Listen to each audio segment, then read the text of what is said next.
عن أحلامنا التي تحاك بحب يلائم جمال مستقبلنا، أحلامنا التي تزين اعتيادية واقعنا، أحلامنا الجميلة التي تضع على عنق الأيام عقدا وتحط على الطاقة الخاملة فينا غيثا يحيي مواته.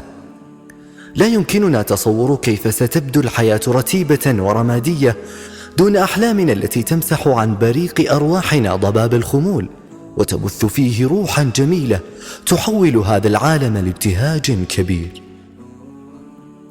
الأحلام هي بوابة الإنجازات.